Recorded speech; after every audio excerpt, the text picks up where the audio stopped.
I wouldn't wish pain on anyone, but if you can get to that point where you realize that your pain is giving you a message and can work through that, like I am so grateful that I'm in this place where I have so much help, like healthier habits for myself, like you said about the self-care, the gratitude, the joy, not being so hard on myself. Like I am so much happier than I ever was and just can be so much more authentic that I really wish that for everyone.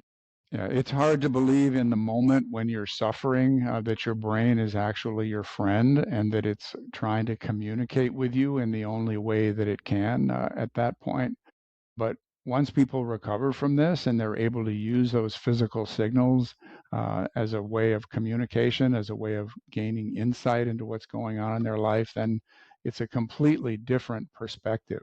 Welcome to the story behind the symptoms. Your host is David Clark, MD, a board-certified gastroenterologist who successfully diagnosed and treated over 7,000 patients with neuroplastic pain or illness. We'll dive into our guests' life experiences to uncover the deeper causes of their symptoms.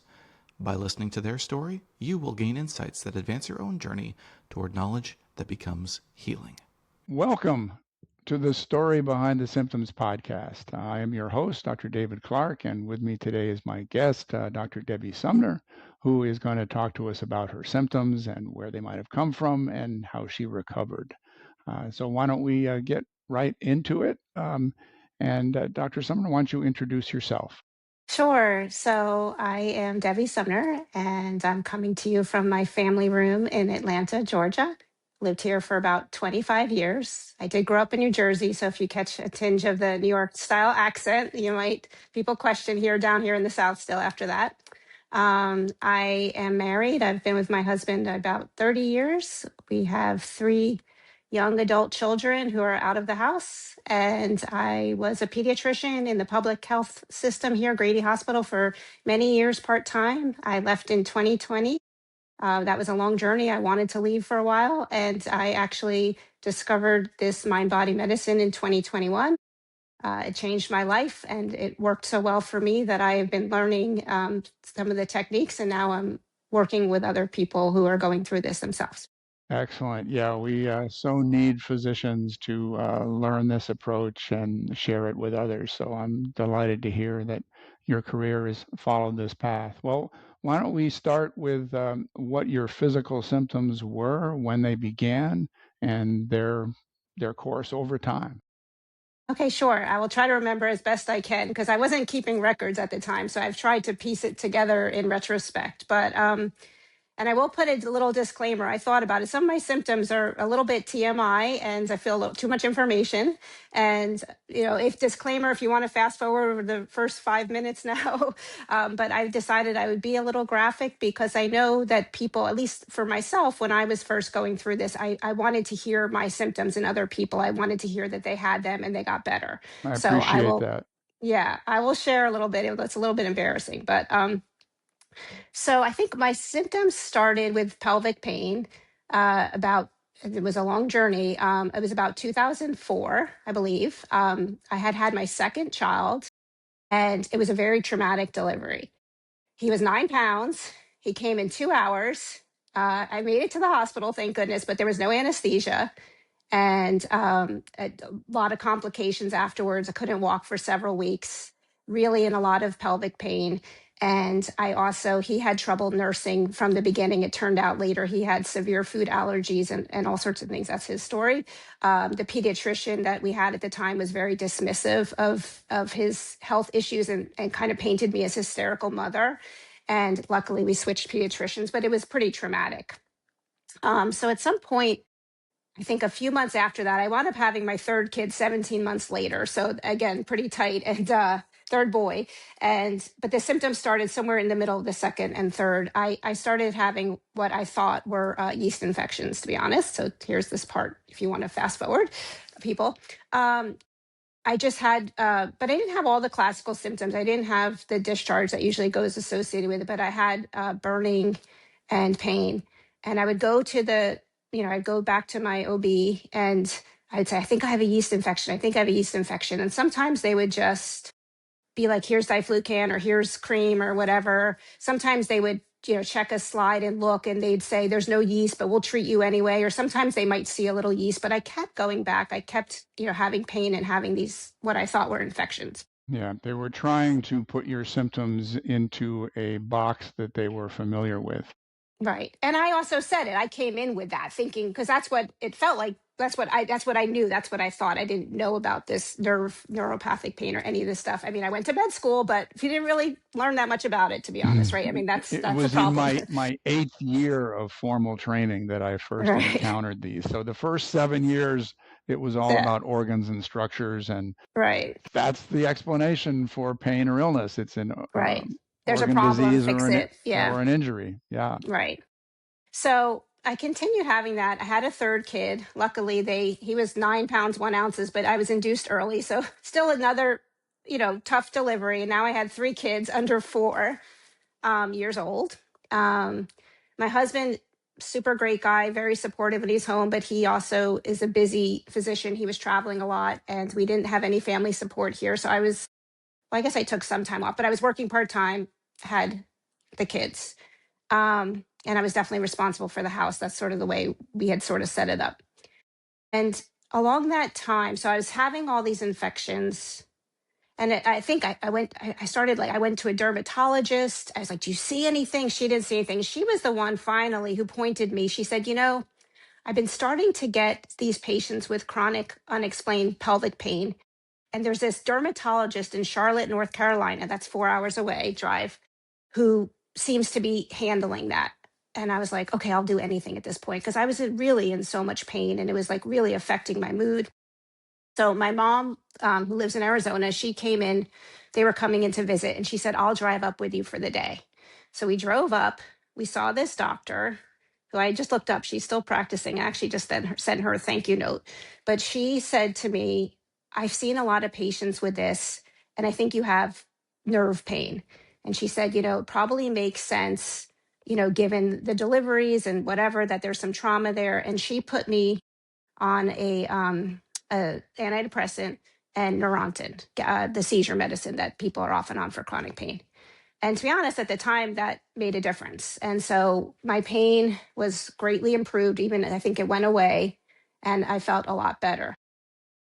But then I was on it for a while, and I was like, I'd like to try to go off. So I went off of it, and I had the pain again. Now, looking at what I know now, because disclaimer for later, I'm off all my meds, but at least the idea that it was a nerve pain. I mean, maybe it was all placebo, I don't know. But the idea that this wasn't an infection, I stopped going down that route, and I was better for a while.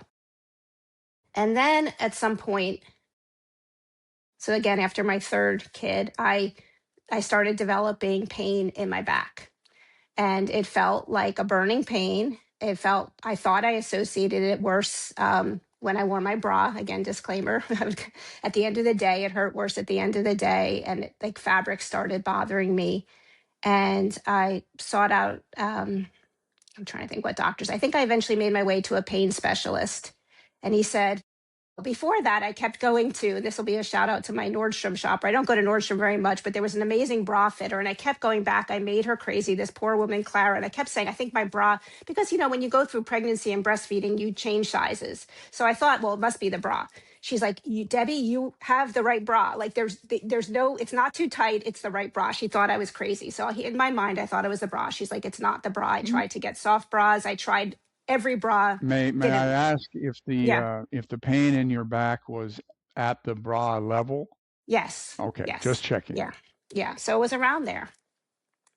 Although later, when I started realizing the mind body, there were things even before I started the mind body didn't always make sense, right?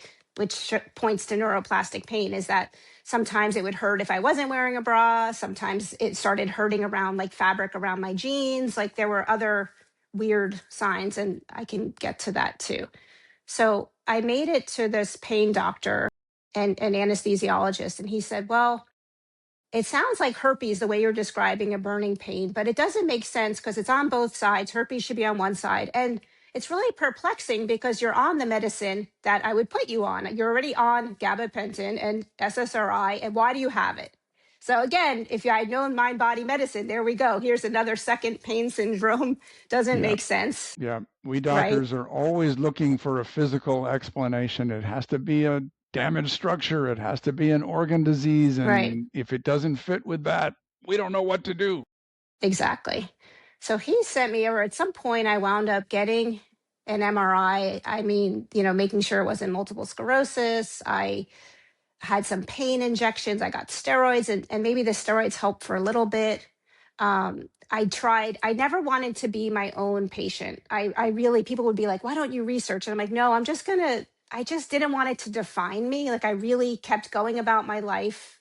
I had some changes I'll get to, but I didn't join chat groups. This is the beginning of the internet. Like I never wanted to be a pain patient. I told some of my friends because I felt like they need to know what's going on with me. But from the outside, I was doing all the things. I mean, people around town must have thought I was a hippie because sometimes I'm not exactly flat chested, but I would go around without a bra sometimes if, but in general, I would go live my life, but it changed. I had like snippets where I'd be like, okay, I'd come home. I'd come home from work. I would like take off all my clothes, put on soft pajamas, like take a sigh of relief. I might put on a heating pad, take a bath. I had all these coping mechanisms to deal with what I dealt with, but then I kept, forging on.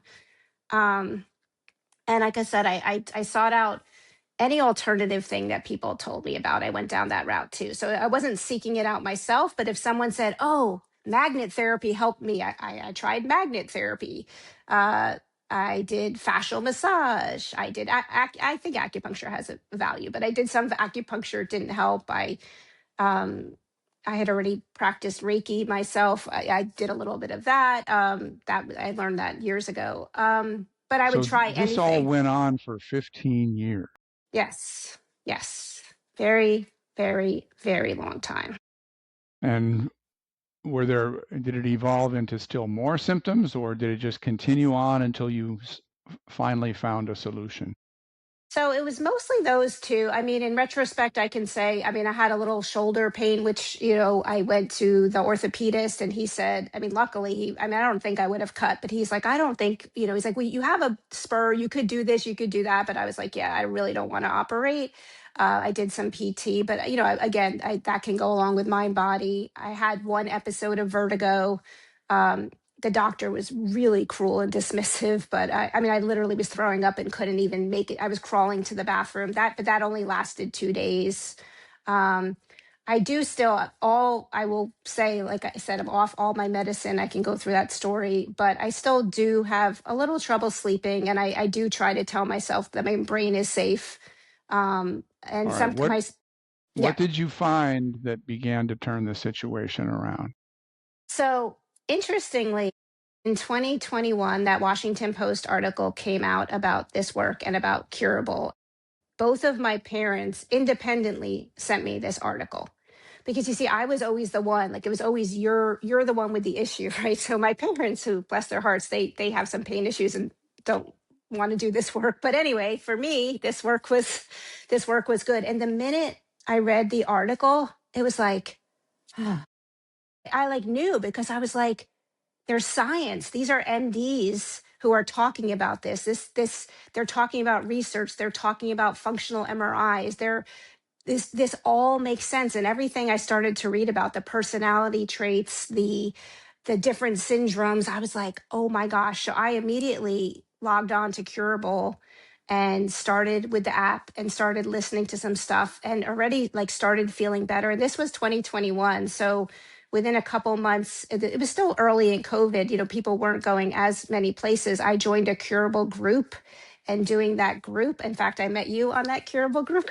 We got to hear you and Dr. Alicia Batson as experts that time. But just having the support of other people that were going through it, and within the weeks, like watching everyone's symptoms melt away, it was the most incredible thing. And I think by the end of Curable group, I was off my medicines, and my pain was gone. My pelvic Yeah. pain and my back pain was gone. Yeah. It's so amazing, and yet in many ways so tragic that you had to wait 15 years to Right. find this information.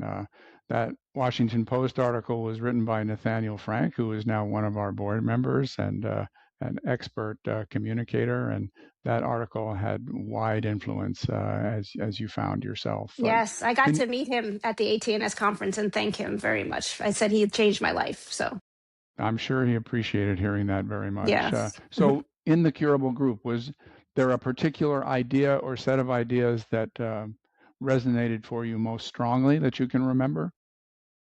Oh, that's a great question. I really appreciated the fact that there were modules we had to look at videos and learning on our own. And then we came together for 2 hours. There were about 12 of us, I think, 15 of us, and there was a facilitator.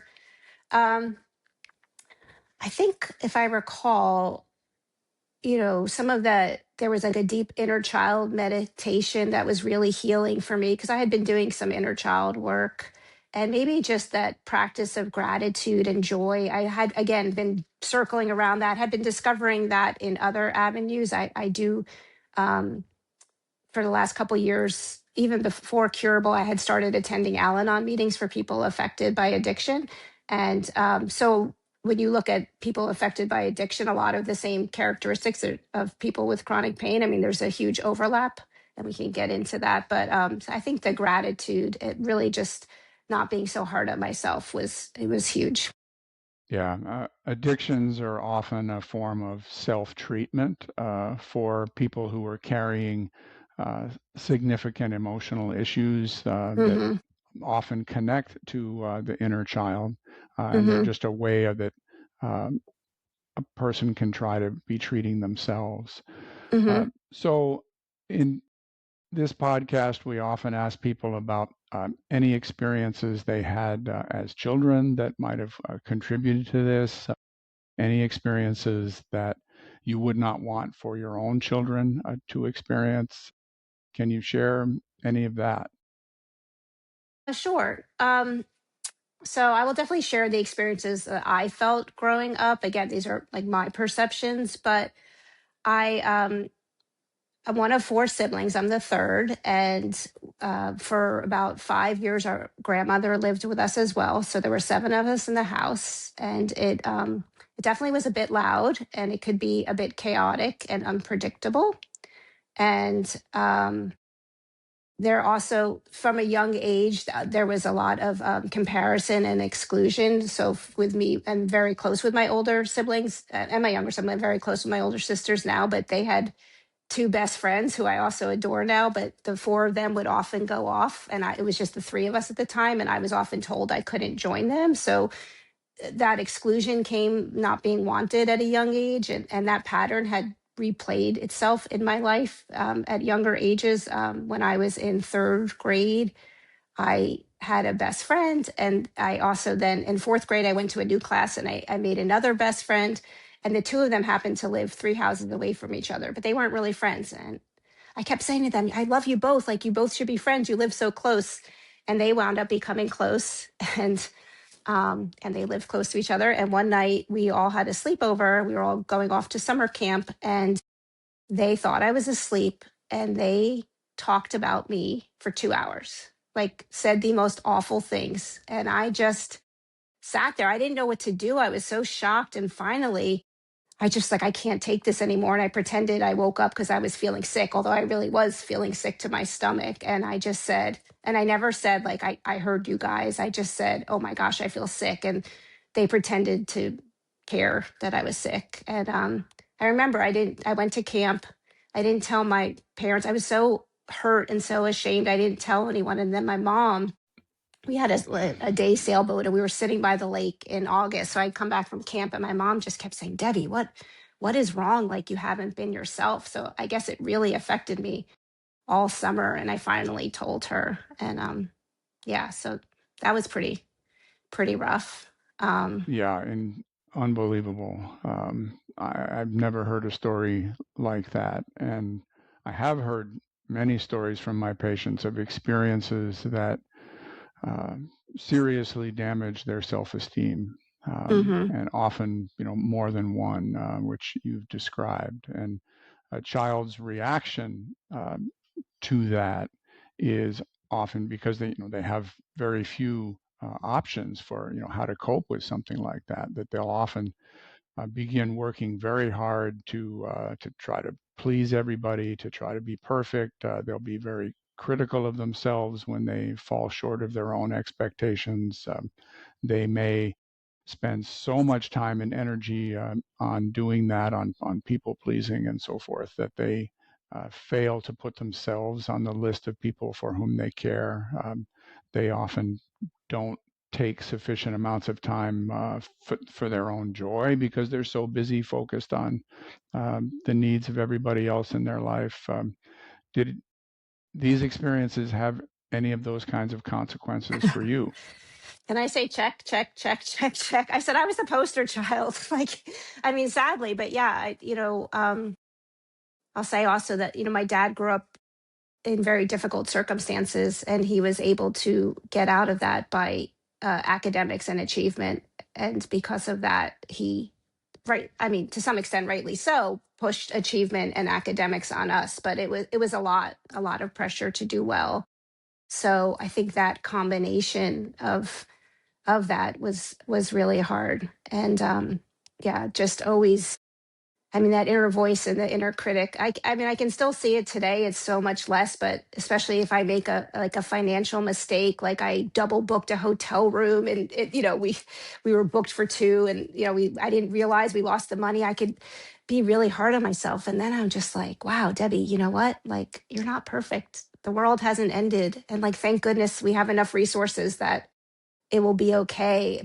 And I bounce back so much faster, but it's still there. Those wounds of childhood can definitely, yeah. Yeah, well, and especially 20 years ago when you have three young children and you're trying to work, I can see where that mental energy that you had back then would have you on a treadmill that you never stepped off. And when that happens, sooner or later, the mind expresses its distress in the form of physical symptoms.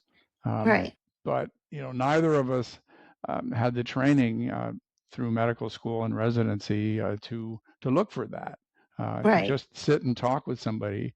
How is your life going right now? And for some people, it's very straightforward. I mean, one of my patients only got his stomach pain when he was driving to work.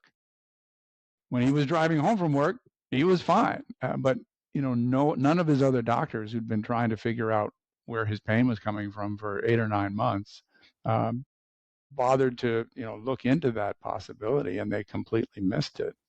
Um, so you must have been, again, I'm thinking, um, 3 kids under 5, trying to work, trying to manage the household, and with this self-critical mindset, um, there is going to be nothing that lets you take a break. Yeah. I mean, I definitely did a few things for myself, but even looking back, now that I counsel people in this work, and spoiler alert, I'm doing this work, it's like really taking the time for self-care. I mean, that was another huge message. I remember that I was talking to my sister years ago, and I asked her what she was doing that day. And she said, oh, I'm just going to have a lazy, no, she said, I'm just going to, have a day, to myself, watch Netflix. I just really need a day to myself. Something. And I said, I love a lazy day.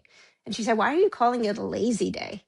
And it was like such a profound moment of really that idea of what productivity is. And not to say that I had never watched TV or read a book, I did do those things, but in the mindset, it was a lazy day. And that was like a huge light bulb for me, that realizing self-care. And now I counsel people about this, like self-care is actually the best thing you can do for yourself, and then to be able to take care of others in a good way, to show up being present. It's like you have to resource yourself, put your own oxygen mask on first, like on the airplane, before you can help others. It's huge, It huge life it lesson is for me. an essential human skill, Right, and so many of my patients, that was the one thing that they were missing, was right. some regular time for their own joy. As I Mm-hmm. sometimes put it, the moral equivalent of finger paints for a 4-year-old. Right. 4-year-old doesn't care about how many pictures per hour they produce. They don't even Exactly. care if it's any good. They just know they're having fun. So, what are you doing today for fun and joy that you weren't doing 20 years ago? That's a great question. I think I mean, some stuff is just silly stuff. Like I actually needed to, in the beginning, like make a playlist to like make a list to remember, like, what can I do for joy so that it was at my disposal if I was feeling down or beating myself up. So I created a happy song playlist and I'll put it on if I'm feeling down. I'll often put it on and just dance by myself. I have sought out opportunities to go on. I read the book The Artist Way, like go on dates by myself. And I went to an ecstatic dance where you just, you know, dance to your own rhythm with, I didn't know anyone, been brave doing stuff like that. Um, you mentioned finger painting. I will take out some watercolors and just sometimes put on music or like symphony music and just kind of, do whatever. I've been seeking out community connection, like for instance, and again, going back to the perfectionist nature, Atlanta doubles tennis is a huge thing. And when we moved here, like I said, I did do a few things on my own. I did put my kids in some babysitting, free babysitting at the gym I was going to, and I tried some tennis lessons. But then they said, Debbie, come join our doubles team. And I never did because the sense of, and this is really sad, but the sense of not wanting to let anyone down, like that I wouldn't be good enough and I would feel bad about the mistakes I made, prevented me from ever doing that kind of thing. And then later, when the Mahjong craze, Mahjong is huge now, but when my friends would ask me to play Mahjong, I actually sort of recognized that comparison and competition. I said, I don't want to play because I'm here, they're betting. And my life's been so competitive my whole life. I don't want to have these opportunities where I feel bad. But recently I have some friends that are like, no, come play with us. We're chill. And I've been learning to play and just enjoying it. And my friend said to me, I was like, oh, there's so many rules. And one of my friends said, Debbie, what I do is I just try for the best hand. And if I'm not making a good hand, I just keep picking and thinking I'm with people. And I just pick a tile and put it down and I don't worry about the winning. And that's what I've been doing. And it's like a whole new experience to be like, you know what? Yeah, it's fun to win. And if I don't, that's okay too. And I know it sounds so simple, but it's like a huge reset, a huge rewrite in my mind. Yeah, when you grow up in an environment where that's a foreign concept, those wires get laid down in your brain, and that's how you live. And Mm-hmm. when you acquire an assumption about yourself that you're not quite good enough, then it's a constant battle to try to prove yourself, and that's where your focus becomes, and it's never ending. Right. There's no limit to that. You can always do something better or try harder or put more energy into it. And Mm-hmm. the limit then is when your body starts to protest. Right. Right.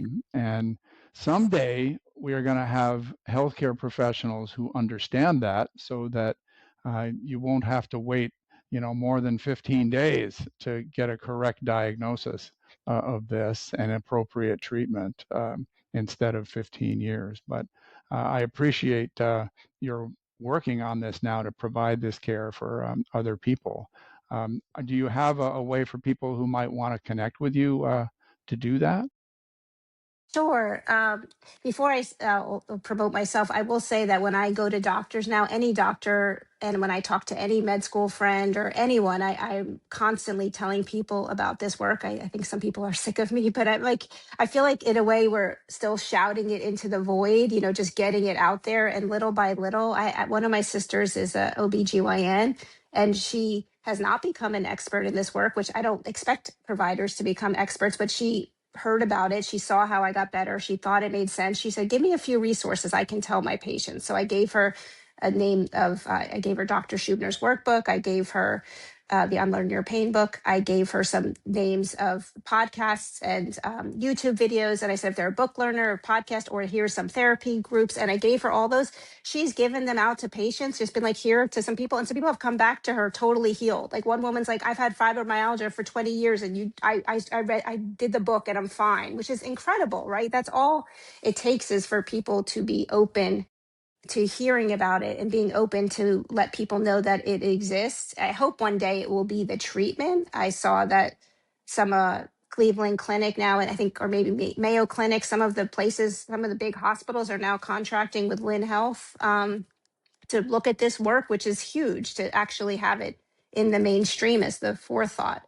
But I do have a simple website. It's called Pain to Peace Healing. And I'm slowly starting to see clients. I have a client, just like you said, who same thing, on the way to work, all these symptoms. And just like you all say in the podcast about reproducing the symptoms, I had him, we were on video chat, and I was like, why don't you imagine you're going to work right now? And while he was imagining it, the symptoms came on. It's like, that's the best evidence for this work, right? Yeah, Like that's our brain can. diagnostically better than any MRI or endoscopy you would care to name. That's a Exactly. brilliant idea. Yeah. Yes, one of the favorite stories I have about physicians learning this was a doctor on the East Coast who took one of our courses that's on the symptomatic.me website and learned these concepts in conjunction with the psychologist in her clinic. And it just transformed what she and two other colleagues were doing. And all these patients, 40% of primary care patients that have neuroplastic symptoms that used to frustrate the heck out of her, now she was having successful outcomes with them. And she took me aside at a conference and said that this had put the joy back into her work. Oh, I love that. That's so amazing. And the ability to help other people. I mean, that's why, as much as I didn't want to come on and talk about my symptoms, I really want to come on and say, if it helps even just one person, hopefully it'll help many more. But just the idea of spreading this word, just so that people don't have to suffer anymore. I know at the ATNS conference, they talk about not liking the phrase chronic pain management, right? That we don't have to manage our chronic pain. We actually can unlearn it or reverse most of it. Maybe at times it comes back a little bit. And that is to say, it doesn't mean that I don't ever have anything. But the cool thing is that if I get a new pain, it actually, I can say to myself, like, hey, maybe this is neuroplastic. Maybe this is my brain. Like a few years, maybe 2 years ago, I I woke up and my neck and back felt a little weird. And at first, my first thought again goes to what's wrong, right? And I was like, maybe I slept funny.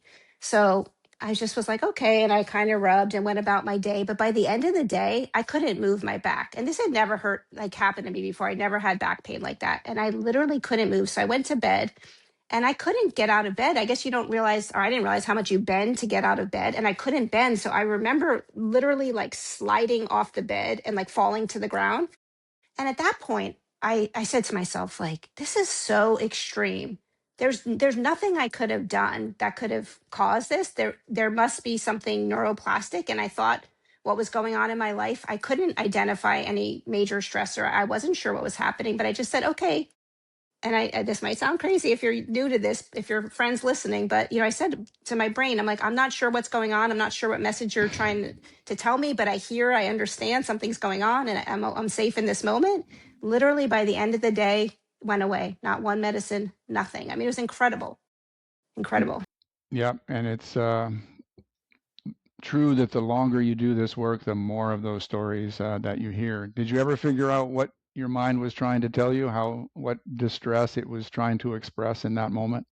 Honestly, in that situation, no, not that time. Other Okay. times, sometimes things will be coming on, and I'm like, I feel a little something, and I'm like, oh yeah, I might be stressed about X or Y, or I can still. I'm trying not to let my children's journeys, when they're going through stuff, trying not to let it affect me as much. But certainly it's hard to have detachment, healthy detachment about that. But I can sense that now. I mean, I definitely have so much more awareness about my body. Yeah, this has been incredibly insightful, and I'm so grateful to you for sharing this information, which I know is going to resonate for everybody who sees it. Is there anything else that you would like to share or any questions you have for me before we close? I want to say how grateful I am for this opportunity. And I know it sounds crazy, but I honestly am. I'm not grateful for the pain, but the pain helped me get to this point in my life, right? Like I wouldn't wish pain on anyone, but if you can get to that point where you realize that your pain is giving you a message and can work through that, like I am so grateful that I'm in this place where I have so much help, like healthier habits for myself, like you said, about the self-care, the gratitude, the joy, not being so hard on myself. Like I am so much happier than I ever was, and just can be so much more authentic, that I really wish that for everyone. Yeah, it's hard to believe in the moment when you're suffering that your brain is actually your friend and that it's trying to communicate with you in the only way that it can at that point. But once people recover from this and they're able to use those physical signals as a way of communication, as a way of gaining insight into what's going on in their life, then it's a completely different perspective. People like yourself express gratitude that these symptoms are there as an extra way of understanding themselves. Yes. Oh, I do have one more final thought. I do Yeah. see sometimes online, because I have been going on LinkedIn and trying to promote this, and I see people feel dismissed because they feel like we're saying the pain is in their head. And I really want to make that distinction for anyone who might still be listening. You know, you're not crazy, you're not making this up. The symptoms are real, the pain is real. You're feeling, or the chronic fatigue or anything else that you're feeling. It doesn't need to be there. That the pain is generating those symptoms in our nervous system, and the pain can, when it feels safe or when we can express our emotion, can unlearn those symptoms. But it doesn't mean that it's not real. It is. And I'm not, or anyone is not dismissing that your pain and what you're going through is what you're going through. We're just saying it doesn't need to be that way. Yeah, absolutely right. And we can diagnose this condition at every bit as successfully as we can diagnose organ disease and structural damage. And if anything, we can treat it even more successfully than those other conditions. Right. Right. The success rates without medicine and surgery are so high with this work. The 5-year success rates are just incredible. Again, why I want to shout it from the rooftop. So Yeah, I and we appreciate it. have research from leading centers across North America, randomized controlled trials now that are documenting that this is not just an anecdote here and there, that it's grounded in solid science. All right. Yeah. Thank you so much. I'm Thank very you. grateful Really to you. appreciate it. You too. Thank you.